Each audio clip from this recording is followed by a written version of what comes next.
Praise the lord. ఈ వీడియోలో Ruth అనే స్త్రీ గురించి తెలుసుకుందాం. రూతు చరిత్ర చాలా ఆసక్తికరంగా ఉపయోగకరంగా కూడా ఉంటుంది. రూతు నుండి మనం తెలుసుకోవాల్సిన గొప్ప విషయాలు చాలా ఉన్నాయి. యేసుక్రీస్తు ప్రభువారు రూతు సంతానం నుండే పుట్టారు. అది ఎలాగో ఈ వీడియోలో తెలుసుకుందాం. ప్రస్తుత రోజుల్లో కానీ గతకాలంలో కానీ చాలామంది ఇళ్లల్లో అత్తాకోడళ్ళు పదే పదే గొడవ పడుతూ ఉండడం, ఒకరిని ఒకరు ద్వేషించుకోవడం, ఒక్కోసారి కొట్టుకోవడం కూడా జరుగుతూ ఉండడం మనందరికీ తెలిసిన విషయమే. కొన్ని సందర్భాల్లో కొందరు అత్తలు కోడళ్లను చంపినట్లు, కొందరు కోడళ్ళు అత్తలను కూడా చంపినట్లు వార్తల్లో చూశాం. కానీ రూతు విషయంలో అలా కాదు. ఆమె చాలా వినయ విధేయతలు కలిగిన స్త్రీ. రూతు తన అత్తగారిని ఎంత ప్రేమించిందో, అందువల్ల ఆమె ఎంత గొప్ప స్త్రీగా పేరు తెచ్చుకుందో ఇప్పుడు మనం ఈ వీడియోలో తెలుసుకుందాం. రూతు చరిత్ర నుండి ప్రతి అత్త, ప్రతి కోడలు తెలుసుకోవాల్సిన ఎన్నో విషయాలు ఉన్నాయి. ఇది ప్రతి కుటుంబానికి చాలా అవసరమైన విషయం. కాబట్టి ఈ వీడియో చూసి రూతు అత్త నయోమి నుండి మనం నేర్చుకోవాల్సిన సంగతులను ఏమిటో ఈ వీడియోలో తెలుసుకుందాం. రూతు అత్త నయోమి బెత్లెహేముకు చెందిన స్త్రీ. కాబట్టి రూతు కూడా నయోమితో పాటు వచ్చి బెత్లెహేములో తన జీవితాన్ని గడిపింది. కాబట్టి ఇప్పుడు మనం కూడా బెత్లెహేముకు వెళ్దాం. బెత్లెహేములో రూతు భర్త బోయజుకు సంబంధించిన పొలంలోకి వెళ్ళి అక్కడ రూతు చరిత్రను గురించి మాట్లాడుకుందాం. ఈ వీడియోలో నేను చూపించే ప్రదేశాలన్నీ బెత్లెహేముకు సంబంధించినవే అని గుర్తుంచుకోండి. ఇప్పుడు మనం బెత్లెహేంలో ఉన్నాం. ఒకప్పుడు బెత్లెహేము ఇశ్రాయేల్ దేశానికే చెందింది. కానీ ఇప్పుడు మాత్రం బెత్లెహేము పాలస్తీనాలో ఉంది. యేసుక్రీస్తు ప్రభువారు పుట్టిన సమయంలో పొలంలో గొర్రెలను కాచుకుంటున్న గొర్రెల కాపర్లకు దేవదూత కనబడి, మీ కొరకు నేడు రక్షకుడు పుట్టియున్నాడు, ఈయనే ప్రభువైన క్రీస్తు అని శుభవార్త చెప్పిన ఆ ప్రదేశం ఇదే. ఈ పొలం బోయజుది, అంటే రూతుది కూడా. కాబట్టి ఈ ప్రదేశంలో ఈ స్థలాన్ని చూస్తూ రూతు చరిత్రను గురించి మాట్లాడుకుందాం. బెత్లెహేం గురించి చెప్పుకోవడానికి చాలా విషయాలు ఉన్నాయి. ఇశ్రాయేలులకు రెండవ రాజు, అతి ముఖ్యమైన గొప్ప రాజు దావీదు. ఆ దావీదు సొంత ఊరు బెత్లెహేమే. యేసుక్రీస్తు ప్రభువారు పుట్టింది కూడా బెత్లెహేమే. ఇప్పుడు మనం ఆ బెత్లెహేంలోనే ఉన్నాం. దావీదుకు ముందు, అంటే ఇశ్రాయేలులకు రాజులు లేని కాలంలో, అనగా న్యాయాధిపతుల ద్వారా దేవుడు ఇశ్రాయేలీలను కాపాడుతున్న కాలంలో రూతు అనే స్త్రీ ఉండేది. ఆమె జీవితంలో జరిగిన కొన్ని విషయాలను ఈ వీడియోలో తెలుసుకుందాం. దేవుడు ఇశ్రాయేలీలను న్యాయాధిపతుల ద్వారా పరిపాలిస్తున్న కాలంలో ఇశ్రాయేలు దేశంలో గొప్ప కరువు వచ్చింది. ప్రజలకు తినడానికి తిండి కూడా లేదు. ప్రజలు బెత్లెహేంలో నివసించలేకపోతున్నారు. కాబట్టి ఈ బెత్లెహేం నుండి ఎలీమెలెకు అనే వ్యక్తి తన భార్య నయోమి, తన 2 కుమారులతో కలిసి మోయాబు దేశానికి వెళ్ళి అక్కడే నివసించసాగాడు. అతని 2 కుమారుల పేర్లు మహ్లోను, కిల్యోను. కొంతకాలం గడిచాక నయోమి భర్త అయిన ఎలీమెలెకు మరణించాడు. ఆ తర్వాత అతని 2 కుమారులు అక్కడి మోయాబు స్త్రీలనే పెళ్లి చేసుకున్నారు. అందులో ఒక స్త్రీ పేరు ఓర్పా, రెండవ స్త్రీ పేరు రూతు. వీరి పెళ్లి జరిగిన 10 సంవత్సరాల వరకు వీరు బాగానే జీవించారు. సుమారుగా 10 సంవత్సరాల తర్వాత వీరి భర్తలిద్దరూ, అంటే మహ్లోను, కిల్యోను అనే అన్నదమ్ములు 2 మరణించారు. అంటే వారి కుటుంబంలో ఇప్పుడు నయోమి, ఆమె 2 కోడళ్ళు మాత్రమే మిగిలి ఉన్నారు. వారి జీవితంలో ఎంతో తీవ్రమైన శోకం మిగిలిపోయింది. సరిగ్గా ఆ రోజుల్లో ఇశ్రాయేల్ దేశంలో కరువు పోయింది. దేవుడు వారి మీద దయతలిచి వారి దేశంలో వర్షాలు కురిపించాడు. ఇప్పుడు అక్కడ అందరూ సంతోషంగా జీవిస్తున్నారు అనే విషయం నయోమికి తెలిసింది. కాబట్టి నయోమి తిరిగి తన ఊరికి బెత్లెహేంకు వెళ్ళిపోవాలని నిర్ణయించుకుంది. ఆ సమయంలో ఆమె 2 కోడళ్ళు ఓర్పా, రూతులు కూడా ఆమెతో బెత్లెహేంకు బయలుదేరారు.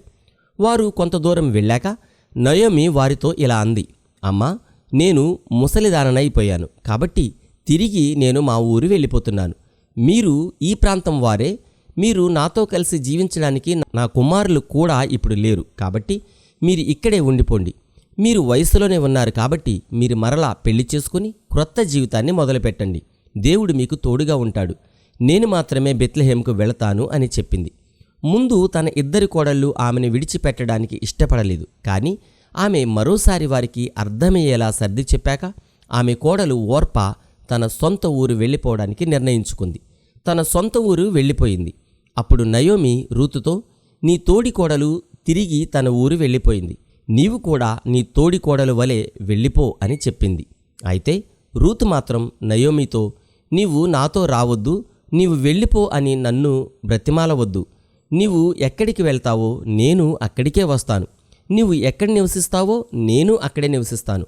నీ దేవుడే నా దేవుడు, నీ జనమే నా జనము. నీవు చనిపోయిన చోటే నేను చనిపోతాను. నేను కూడా అక్కడే పాతిపెట్టబడాలి. అంతేగాని నిన్ను నేను అస్సలు విడిచిపెట్టను. మరణం తప్ప నిన్ను నన్ను ఎవ్వరూ వేరు చేయకూడదు అని స్థిరంగా గట్టిగా చెప్పింది. ఇక్కడే మనం ఆలోచించడానికి కొన్ని విషయాలు ఉన్నాయి. ఈ రోజుల్లో భర్తలనే గౌరవించని కొందరు భార్యలు ఉన్నారు. భర్తనే పుట్టింటికి తీసుకుని వెళ్ళి అక్కడే సంసారం చేసే కోడళ్ళు కూడా కొందరున్నారు. అత్తమామలకు కనీసం భోజనం కూడా పెట్టకుండా తల్లిదండ్రులకు మాత్రం ఎన్నో రకాల వంటలు చేసి పెట్టే కోడళ్ళు కూడా కొందరున్నారు. భర్త సంపాదనను, అతని జీతాన్ని దాచి తల్లిదండ్రులకు పంపించే కోడళ్ళు కూడా ఉన్నారు. ముసలి అత్తమామలను కొట్టి హింసించే కోడళ్ళు కూడా ఉన్నారు. ఇలాంటి పరిస్థితుల్లో తన భర్త బ్రతికే లేనప్పుడు తన అత్తగారితో పాటే తను జీవిస్తానని, నీ దేవుడే నా దేవుడు, నీ బంధువులే నా బంధువులు, నీవు చనిపోయిన చోటే నేను చనిపోతాను అని అత్తను ఇంతగా ప్రేమించి అత్తతోనే కలిసి జీవిస్తాను, మా అత్తగారే నా తల్లి, నా తండ్రి, నా సమస్తము అనే కోడళ్ళు ఈ రోజుల్లో కనబడతారా?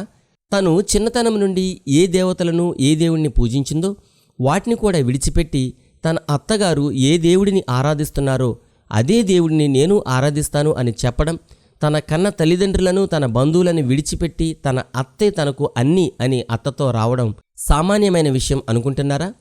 రూతు అంత గొప్ప స్త్రీ కాబట్టే చరిత్రలో నిలబడిపోయింది. పరిశుద్ధ గ్రంథమైన బైబిల్లో ఆమె పేరుతో ఒక గ్రంథమే వ్రాయబడింది. ఇక్కడ మనం గమనించాల్సిన విషయం మరొకటి ఉంది. రూతు తన అత్త నయోమిని అంతగా ప్రేమిస్తుంది అంటే నయోమి కూడా తన కోడళ్లను ఎంతగా ప్రేమించి ఉంటుందో మనం అర్థం చేసుకోవాలి. నయోమి తన కోడళ్లను కన్న కూతుర్లా చూసుకుని ఉంటుంది కదా. తన కోడళ్లను కూతుర్ల కన్నా ఎంతగానో ప్రేమించబట్టే రూతు కూడా నయోమిని అంతగా ప్రేమించింది, అంతగా గౌరవించింది. అంటే వారు అత్తా కోడళ్ల వలె కాకుండా తల్లి కూతుర్ల వలె జీవించారని మనకు అర్థమవుతోంది. బైబిల్ చదువుతున్న మనం రూతు గ్రంథం ద్వారా ఈ రెండు విషయాలను జాగ్రత్తగా గమనించి మీ ఇంట్లో మీరు అత్తగారి స్థానంలో ఉంటే మీ కోడళ్లను కన్న కూతుర్ల కన్నా ఎక్కువగా ప్రేమించడం, అలాగే మీరు మీ ఇంట్లో కోడలి స్థానంలో ఉంటే మీ అత్తమామలను తల్లిదండ్రుల కన్నా ఎక్కువగా ప్రేమించి గౌరవించడం అలవాటు చేసుకుంటే మీ కుటుంబం ఎంతో శాంతిగా, సంతోషంగా, సమాధానంగా ఉంటుంది అని మనం గమనించాలి, గుర్తుపెట్టుకోవాలి, ఆచరించాలి. రూతు తన అత్తతో ఈ మాటలు మాట్లాడాక రూతు తనతోనే ఉండడానికి గట్టిగా నిర్ణయించుకుందని నయోమికి అర్థమయ్యాక ఇక ఆమెను తిరిగి వెళ్ళిపోమ్మని బ్రతిమలాడడం మానేసింది. అప్పుడు వారిద్దరూ బెత్లెహేముకు వెళ్లారు.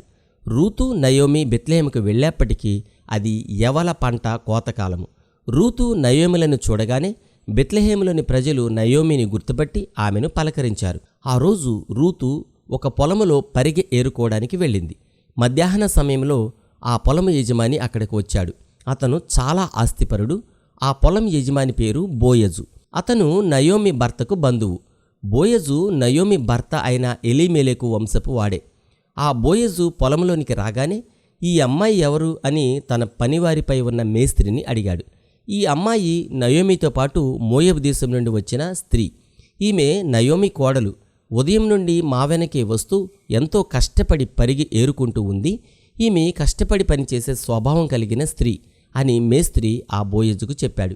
మేస్త్రి చెప్పిన మాటలు విన్న బోయజు, అమ్మా, నీవు వేరే ఏ పొలంలోనికి పరిగె ఏరుకోవడానికి వెళ్ళొద్దు, మా పొలంలోనే పరిగె ఏరుకో. మధ్యాహ్న సమయంలో భోజనం చేసేప్పుడు నా పనివారితో కలిసి భోజనం చెయ్యి. దాహం వేస్తే వారు తెచ్చుకున్న నీళ్లను త్రాగు అని బోయజు రూతుతో అన్నాడు. అప్పుడు రూతు బోయజుకు సాగిలపడి నమస్కరించి, అయ్యా, నేను నీ పనివారిలో ఒకతను కాదు, అయినప్పటికీ నా మీద ఎంతో అభిమానం చూపిస్తున్నారు అని అన్నప్పుడు, నీవు నీ అత్త నయోమికి ఎంతో వినయ విధేయతలు చూపిస్తున్నావని, నీ తల్లిదండ్రులను కూడా విడిచి వృద్ధాప్యంలో ఉన్న నయోమిని కనిపెట్టడానికి ఆమెతో ఈ ఊరు వచ్చావని, నీవెంతో గుణవంతురాలవని నేను విన్నాను. నీ మంచితనానికి యెహోవా దేవుడు నీకు మేలే చేస్తాడు. నీకు దేవుని వద్ద నుండి పరిపూర్ణమైన బహుమతి లభిస్తుంది. మేము కూడా నీకు మేలే చేస్తాము అని బోయజు రూతుతో అన్నాడు.